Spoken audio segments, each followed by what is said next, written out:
This version of Solomon is probably the one that we're all taught. The wise king, builder of the temple, author of Proverbs, peak spiritual resume. Everyone wants to be Solomon in chapter 3. But when you zoom out, the story shifts. Wisdom makes him admired, successful, unstoppable, then comfortable, then untouchable, then unaccountable.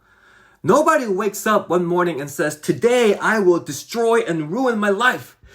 It always shows up in small compromises. Solomon didn't fall because he lacked wisdom. He fell because he had wisdom without surrender. Wisdom helped him build an empire. Character would have helped him remember why he was building an empire. Because here's the part that we usually don't talk about in churches.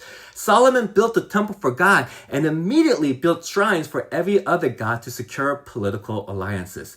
He wrote about justice and compassion and conscripted his own people into forced labor. He prayed the most beautiful prayer of dedication and treated human beings like bricks to expand his empire. That is not a random failure. That is a soul that learned to love power more than people. And that is where Solomon becomes a mirror. Because this is not just a story about a king long ago. It's a story about pastors and politicians and celebrities and CEOs and anyone who is competent enough to convince themselves that they are invincible. Giftedness becomes permission. Success becomes insulation. Accomplishment becomes identity. And the more impressive someone looks on the outside, the less likely anyone is to ask how their soul is doing on the inside. Solomon is the warning label. The man who asks God for wisdom never asks God for character. Wisdom without surrender will eventually collapse,